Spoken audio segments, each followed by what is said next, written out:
চট্টগ্রাম নগরে শ্রমিক কল্যাণ ফেডারেশনের উদ্যোগে সাংবাদিক সুধী ও শ্রমিক নেতৃবৃন্দুর সম্মানে ইফতার মাহফিল অনুষ্ঠিত হয়েছে সোমবার 23 ফেব্রুয়ারি। নগরীর হোটেল সৈকতে ইফতার মাহফিলের আয়োজন করা হয় ফেডারেশনের কেন্দ্রীয় সহ সাধারণ সম্পাদক ও নগর সভাপতি এস.এম. লুৎফুর রহমানের সভাপতিত্বে এবং নগর সাধারণ সম্পাদক আবু তালেব চৌধুরীর সঞ্চালনায় অনুষ্ঠানে প্রধান অতিথি হিসেবে বক্তব্য রাখেন বাংলাদেশ জামায়াতে ইসলামীর সহকারী সেক্রেটারি জেনারেল মাওলানা মোহাম্মদ শাহজাহান। মাহে রমজান আমাদের জন্য আল্লাহ তাআলার তরফ থেকে যেই মহাগ্রন্থ আল কোরআন পৃথিবী যতদিন থাকবে ততদিন পর্যন্ত বিশেষ অতিথি হিসেবে বক্তব্য দেন নগর জামায়াতের আমির মোহাম্মদ নজরুল ইসলাম। বিশেষভাবে আমাদের 16 জুলাই শহীদ ওয়াসিম আকরাম, শহীদ ফয়সাল আহমদ শান্ত এবং শহীদ ফারুক হোসেন এই তিনজন মুরাদপুরে শাহাদাত বরণ করেছিলেন।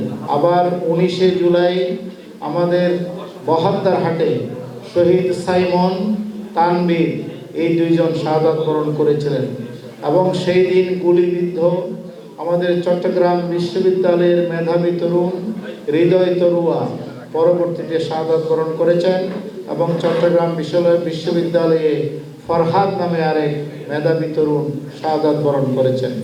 এইভাবে চট্টগ্রাম সহ সারা দেশে যারা শাহাদাত বরণ করেছেন, জাতীয় ঐক্যমত্যের ভিত্তিতে জুলাই সনদকে আইনি মর্যাদা দিতে হবে।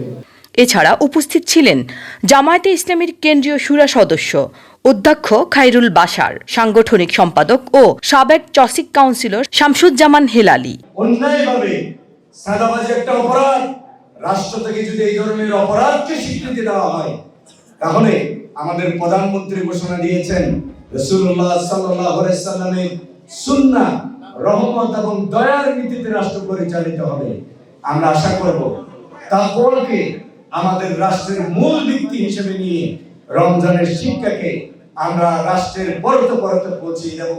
আমরা যারা এগুলো উপস্থিত হয়েছি আমাদেরকে নিজেদেরকে আমরা রিয়েলাইজ করব কোথায় কোথায় আমাদের ত্রুটি আছে, বিচ্যুতি আছে, সংশোধন করে নতুন করে জীবনকে আমরা প্রতি রমজানে সাজাবো, যাতে আল্লাহর কাছে তাকে বিধ সন্তুষ্ট একজন তাকওয়াবান মানুষ হিসেবে আল্লাহর কাছে পৌঁছতে পারে। আল্লাহ আমাদের তৌফিক দান করুন। ফেডারেশনের কেন্দ্রীয় সহ সাধারণ সম্পাদক মোহাম্মদ ইসহাক এবং জাতীয়তাবাদী শ্রমিক দলের বিভাগীয় সাধারণ সম্পাদক নুরুল্লাহ বাহার সহ বিভিন্ন শ্রমিক নেতা ও সুধীজন বক্তারা শ্রমিকদের অধিকার প্রতিষ্ঠা, ন্যায্য মজুরি নিশ্চিতকরণ এবং শ্রমিক বান্ধব নীতিমালা বাস্তবায়নের উপর গুরুত্বারোপ করেন। অনুষ্ঠান শেষে দেশ ও জাতির কল্যাণ কামনা করে দোয়া ও ইফতারের মাধ্যমে মাহফিলের সমাপ্তি ঘোষণা করা হয়। সম্মানিত সুধীমণ্ডলী, সাংবাদিক বন্ধুগণ, শিল্প উন্নত দেশে পরিণত করতে হলে দেশের শিল্প অঙ্গনকে যদি শক্তিশালী করতে হয়, শ্রমজীবী মানুষকে সাথে নিয়ে ছাড়া তার কোনো বিকল্প নাই। আমরা বাংলাদেশকে গড়ে তোলার জন্য, বাংলাদেশকে উন্নত করার জন্য, বাংলাদেশকে নৈতিকতা সম্পন্ন একটি বাংলাদেশ হিসেবে জাতির সামনে উপহার দেওয়ার জন্য যাদের সবচাইতে বেশি সম্পৃক্ততা রয়েছে কর্মে, কাজে, আপনার সাথে, দেশের সাথে, তারা হচ্ছেন শ্রমিক। বাংলাদেশ শ্রমিক কল্যাণ ফেডারেশন সেই শ্রমিক সমাজকে নৈতিকতা সম্পন্ন, মানবিক মূল্যবোধ সম্পন্ন, আদর্শিকভাবে গড়ে তোলার জন্য বাংলাদেশ শ্রমিক কল্যাণ ফেডারেশন কাজ করছে। Desk report, Nongor news, Chittagong.